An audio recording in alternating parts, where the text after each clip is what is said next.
Good morning everyone, my name is Tejaswini Singh Devda और आज अपन पार्ट 6 पे बात करेंगे schedule prevention of atrocities act 1989 के ऊपर। प्रीवियसली जो 5 पार्ट्स हो चुके हैं उसमें अपन देख लेते हैं अपन ने क्या क्या पढ़ लिया।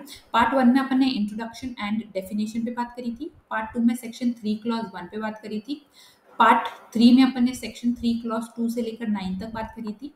पार्ट 4 में अपन ने सेक्शन 10 से लेकर 13 तक बात करी थी और पार्ट 5 में अपन ने 14 से लेकर 15 ए तक बात करी थी। आज पार्ट 6 है जहां पे अपन सेक्शन 16 से लेकर 23 प्लस स्केड्यूल देखेंगे।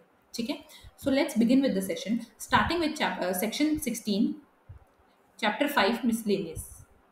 सेक्शन 16 जो है उसमें सीधा बता रखा है कि कलेक्टिव फाइन इम्पोज करने की पावर किसके पास है, स्टेट गवर्नमेंट के पास है। सेम सेक्शन 10A में भी बता रखा है और वहाँ वो थोड़ा लंबा सेक्शन है 10A of protection of civil rights act 1955, वो थोड़ा लंबा है। वहाँ पे बता रखा है कंप्लेंट होगी, उसके बाद इंक्वायरी करेगी स्टेट गवर्नमेंट वगैरह वगैरह, तो वो इतना डिटेल में आपको नहीं देखना। इसमें कोई नो ब्रेनर है ये, इसमें कोई दिमाग लगाने का कॉन्सेप्ट नहीं है कि मेंस में कुछ आएगा आंसर राइटिंग वगैरह, कुछ नहीं। प्रीलिम्स में सीधा क्वेश्चन आएगा कि कलेक्टिव फाइन कौन इंपोज कर सकता है, आंसर है स्टेट गवर्नमेंट। ठीक है, ठीक है। मूविंग ऑन टू सेक्शन 17, यहाँ पे देख लेते हैं, ये थोड़ा इंपॉर्टेंट एक कॉन्सेप्ट। डीएम, एसडीएम, ईएम या कोई भी पुलिस ऑफिसर डीएसपी से ऊपर के रैंक का, कोई भी district magistrate, sub divisional magistrate, executive magistrate या फिर कोई भी डेप्यूटी सुपरिटेंडेंट ऑफ पुलिस से ऊपर के रैंक का any police officer above not below the rank of DSP, मतलब डीएसपी से, डीएसपी या उसके ऊपर के रैंक का कोई भी पुलिस ऑफिसर है, उनको अगर कोई भी इंफॉर्मेशन मिलती है कि उनके एरिया के अंदर कोई भी पर्सन है जो रहता है वो कोई भी SC/ST एक्ट का ऑफेंस कमिट कर सकता है, या फिर वो पर्सन खुद ही बोल रहा है, जो ऑफेंडर है वो खुद ही बोल रहा है कि मैं SC/ST एक्ट का ऑफेंस कमिट करने वाला हूँ, तो जो भी अथॉरिटी है ये अगर इंक्वायरी करने के बाद अगर इनको रीजन टू बिलीव है, इनको लगता है कि हाँ वो पर्सन ऐसा ऑफेंस कमिट कर सकता है, तो फिर उस एरिया को area prone to atrocity declare कर सकते हैं और फिर उस पर्सन के खिलाफ प्रिवेंटिव मेजर्स ले सकते हैं, public order, good behaviour, peace, tranquillity वगैरह के लिए। ठीक है, तो ये अपन सेक्शन देख लेते हैं। ये जो सेम है प्रिवेंटिव मेजर्स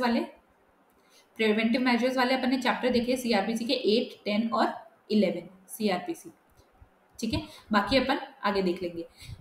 कोई भी डीएम है, एसडीएम है, एग्जीक्यूटिव मजिस्ट्रेट है या फिर police officer not below the rank of DSP, मतलब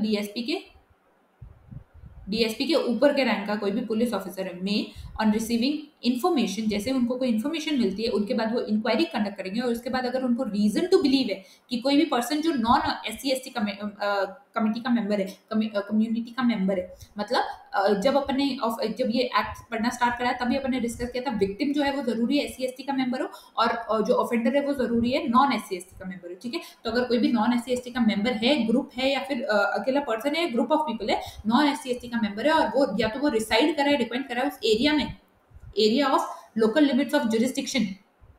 ठीक है, उस एरिया में लोकल लिमिट्स ऑफ जुरिस्डिक्शन में उनके एरिया कमिट कर रहा है और वो या तो वो likely to commit an offence है, या तो वो ऑफेंस कमिट कर सकता है, या फिर उसने थ्रेटन किया, धमकी दी है कि मैं ऑफेंस कमिट कर दूंगा अंडर दिस एक्ट, इस एक्ट के अंदर कोई भी। ठीक है, और उनको भी ओपिनियन है, उनके भी हिसाब से उनको ओपिनियन है कि सफिशिएंट ग्राउंड्स है कि ये पर्सन ऐसा ऑफेंस कमिट कर सकता है, तो वो क्या अथॉरिटी क्या कर सकती है, क्या पावर है उनके पास, डिक्लेयर कर देगी सच एरिया को प्रोन टू अट्रॉसिटीज, उस एरिया को प्रोन टू अट्रॉसिटीज डिक्लेयर कर सकती हैं और फिर क्या कर सकती है, या तो नेसेसरी एक्शंस ले सकती हैं पीस के लिए, गुड बिहेवियर के लिए, maintenance of public order and tranquillity के लिए, या फिर प्रिवेंटिव एक्शंस ले सकती है, प्रिवेंटिव एक्शंस और नेसेसरी एक्शंस ले सकती हैं इन सब चीज के लिए। ठीक है, सेक्शन चैप्टर 8, 10, 11 जो है सीआरपीसी कोड, मतलब CrPC section 8, 10, 11 of CrPC apply करेंगे सब सेक्शन 1 के ऊपर। ठीक है, अब एक मैं चीज आपको यहाँ पे एक्सप्लेन करना चाहती हूँ, यहाँ पे एक जगह है मैं यहाँ पे बता देती हूँ।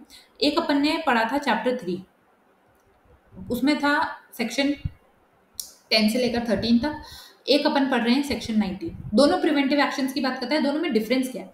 वहां पे तो अपन ने पढ़ा था स्पेशल कोर्ट या एक्सक्लूसिव स्पेशल कोर्ट, और यहाँ पे अपन ने 4 अथॉरिटी पढ़ी है, डीएम, एसडीएम, ईएम या डीएसपी से ऊपर का पुलिस वाला। ठीक है, तो वहां पे क्या पढ़ा था, स्पेशल कोर्ट या एक्सक्लूसिव स्पेशल कोर्ट को अगर कुछ ऐसा लगता है कि कोई भी पर्सन है वो स्केड्यूल एरिया में या ट्राइबल एरिया में अगर कोई भी ऐसा ऑफेंस कमिट कर सकता है इस एक्ट के अंदर, तो वो स्पेशल कोर्ट उसको क्या बोलेगी कि तुम इस एरिया से अपने आप को रिमूव कर दो। रिमूव करने का ऑर्डर दे सकती है। कितने टाइम के लिए? 3 साल का मैक्सिमम ऑर्डर हो सकता है। ये सारी चीजें अपन ने सेक्शन 10 में पढ़ी थी। ठीक है, ये सेक्शन 10 में पढ़ा। और यहाँ पे क्या हो रहा है, तो ये चीज भी डिफरेंस आ गई। ये चीज भी डिफरेंस आ गई कि वहां पे रिमूव कर रहे हैं उस पर्सन को।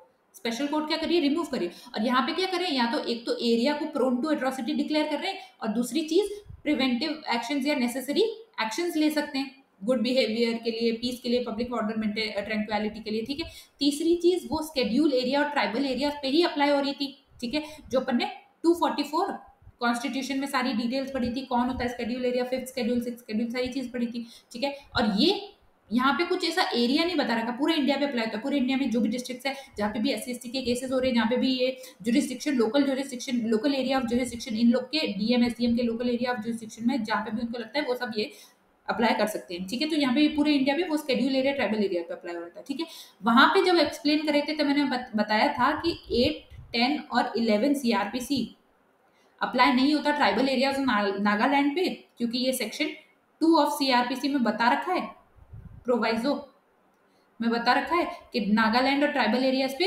8, 10, 11 अप्लाई नहीं होता। ठीक है, और यहाँ पे क्या लिखा है कि 8, 10 और 11 अप्लाई होगा, और वो भी कहाँ पे, सिर्फ सबसेक्शन 1 के पर्पस के लिए। ठीक है ना, पूरे एक्ट पे अप्लाई होगा ये भी नहीं लिखा है कि पूरे एक्ट SC ST एक्ट पे 8, 10, 11 अप्लाई होगा, ऐसा भी नहीं लिखा है। ठीक है, यहीं पे बच्चे कंफ्यूज हो जाते हैं, और यहीं पे टीचर्स कुछ नहीं समझा पा रहे कि यह सिर्फ सबसेक्शन 1 के लिए 8, 10 और 11 अप्लाई होगा।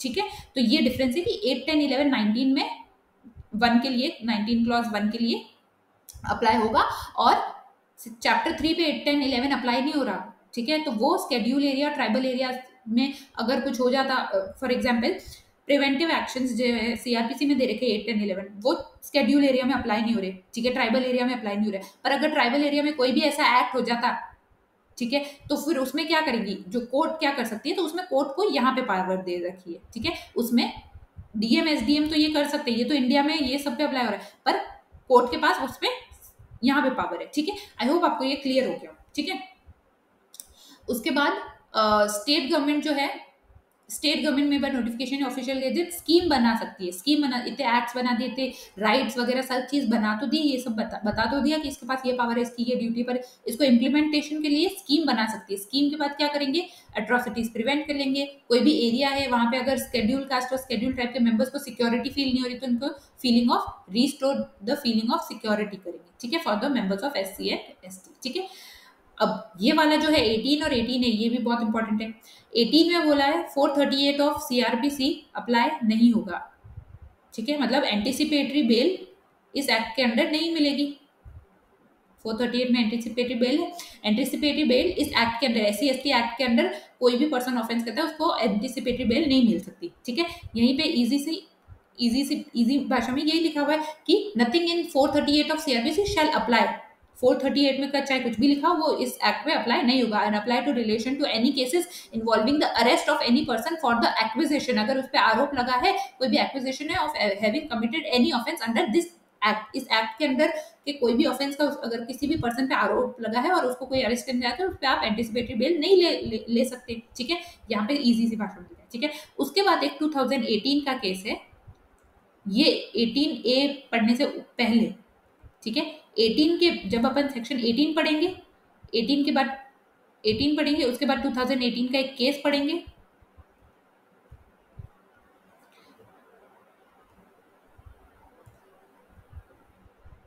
सॉरी, 2018 का एक केस पढ़ेंगे और उसके बाद 18A पढ़ेंगे। ठीक है, केस का नाम है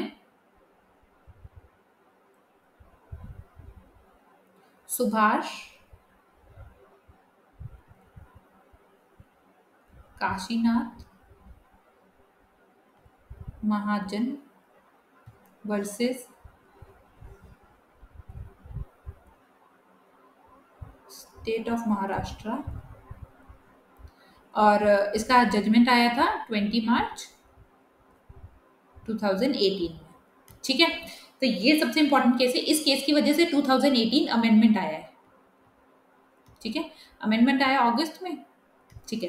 तो इस केस में क्या बोला था कि एंटीसिपेटरी बेल मिल सकती है। 18 में क्या बोला है, सेक्शन 18 में एंटीसिपेटरी बेल इस एक्ट पे अप्लाई नहीं होगी, पर इस केस में बोला सुप्रीम कोर्ट ने कि एंटीसिपेटरी बेल मिल सकती है। ठीक है, तो काफी दंगे होने लगे, फसाद होने लगे कि है ना SC ST एक्ट का अब इतना इम्प्लीमेंट नहीं होगा, SC ST एक्ट की वैल्यू खत्म कर दी, ये कर दिया वो कर दिया, काफी इसमें राइट्स होने लगे थे इंडिया में। तो 2018 का अमेंडमेंट आया, उससे 18A ऐड किया। ठीक है, इसमें क्या बोला, जब अपन सेक्शन 4 पढ़ रहे थे, उसमें क्लॉज 2 का जो प्रोवाइजो पढ़ा था अपन ने एक, उसमें अपन ने पढ़ा था कि अगर कोई भी कोई भी पब्लिक सर्वेंट के खिलाफ अगर आपको चार्जेस फाइल करने, तो आपको एक एडमिनिस्ट्रेटिव इंक्वायरी करनी पड़ेगी, और जब वो एडमिनिस्ट्रेटिव इंक्वायरी रिकमेंड करती है, ये अपन ने सेक्शन 4 क्लॉज 2 प्रोवाइजो पढ़ा था ऑफ SC ST एक्ट।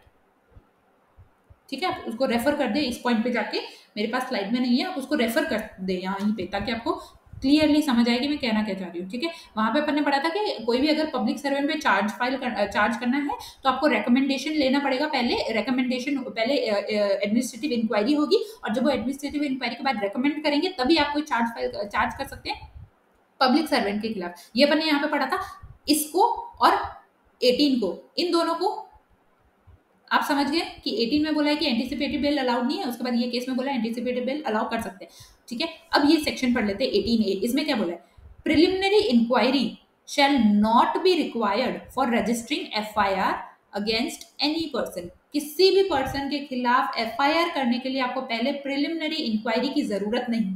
इस केस के इस SC ST एक्ट में अंदर कोई भी विक्टिम आता है, SC ST मेंबर आता है विक्टिम के तौर पे, और वो बोलता है कि मेरे साथ ये एट्रोसिटी हुई है, मेरी FIR फाइल करो, तो पुलिस ये नहीं बोलेगी कि हम पहले इंक्वायरी करेंगे, पहले हम इंक्वायरी करेंगे, उसके बाद देखेंगे अगर केस बनता है तो ही फाइल करेंगे, ऐसा काफी बार बोलते हैं, तो वो नहीं अलाउड है। ठीक है, preliminary inquiry shall not be required, preliminary inquiry की जरूरत नहीं है FIR रजिस्टर करने से पहले इस एक्ट के अंदर। ठीक है, ये सेक्शन इंपॉर्टेंट है 18 में। ठीक है, दूसरा पॉइंट पढ़ लेते हैं, investigating officer shall not require approval for arrest. Arrest कर, किसी को भी अरेस्ट करने के लिए अप्रूवल लेने की, पहले आप अप्रूवल लो फिर ही आप किसी को अरेस्ट कर सकते हो इस एक्ट के अंदर। ऐसा अप्रूवल लेने के लिए भी, अरेस्ट करने के लिए अप्रूवल लेने के लिए भी जरूरत नहीं है।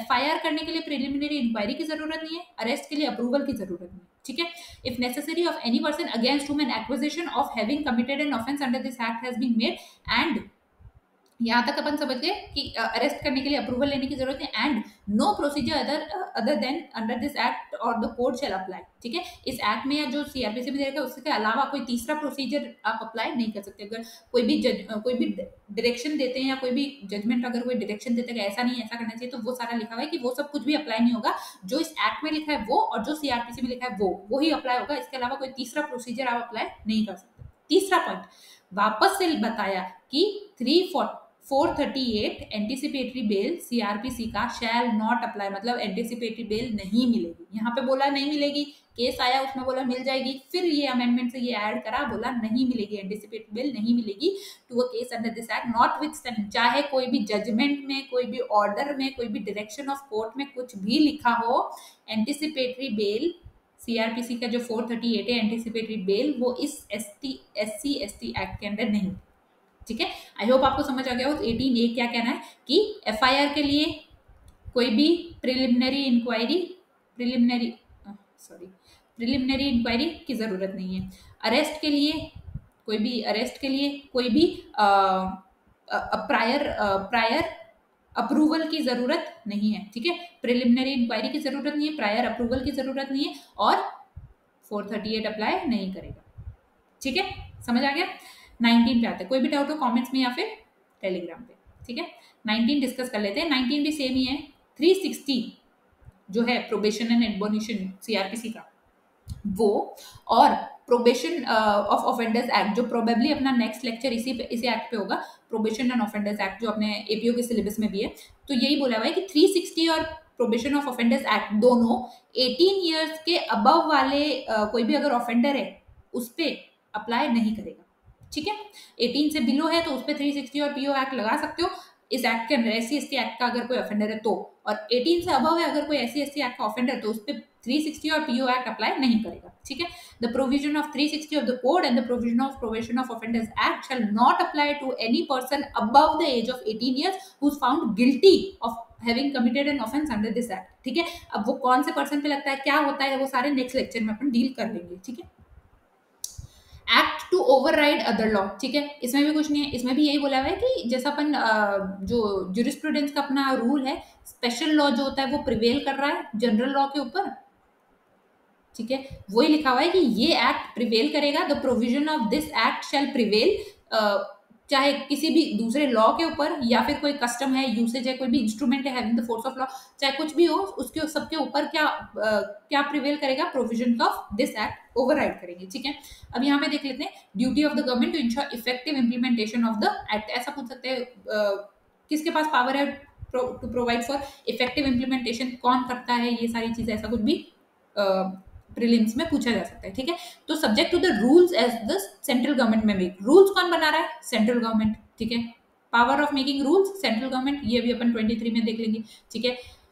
स्टेट गवर्नमेंट क्या करिए, shall take measures, state government measures लेगी इस एक्ट के इफेक्टिव इंप्लीमेंटेशन के लिए, सारी स्टेट्स में स्टेट गवर्नमेंट मेजर्स लेगी ताकि ये इफेक्टिव इंप्लीमेंटेशन हो ये एक्ट के अंदर, ठीक है। डिस्ट्रिक्ट में अब ये पढ़ने पड़ा था, एक की ड्यूटी है कि वीडियोग्राफ हो, वीडियो रिकॉर्डिंग हो वगैरह, तो उसकी फैसिलिटीज कौन प्रोवाइड करेगा, स्टेट गवर्नमेंट, ठीक है। तो स्टेट गवर्नमेंट मेजर्स लेंगी इफेक्टिव इंप्लीमेंटेशन के इस एक्ट के लिए, ठीक है।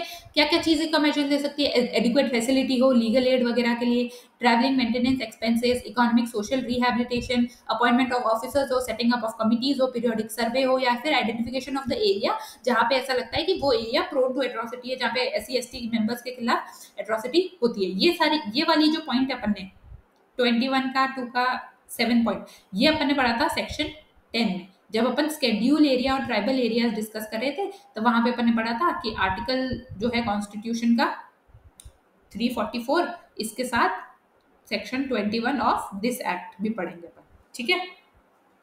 तो ये अपन ने वहां पे पढ़ा था। तो ये वाला पॉइंट आइडेंटिफिकेशन ऑफ एरिया, तो स्टेट गवर्नमेंट जो है वो किसी एरिया को आइडेंटिफाई कर सकती है, members of SC ST are likely to be subject to atrocities, की उनके साथ एट्रोसिटी कमिट हो सकती है, ठीक है। तो अडॉप्ट कर सकते हैं मेजर्स ताकि उनकी सेफ्टी करे, ठीक है। उसके बाद क्या दे रखा है कि सेंट्रल गवर्नमेंट जो है वो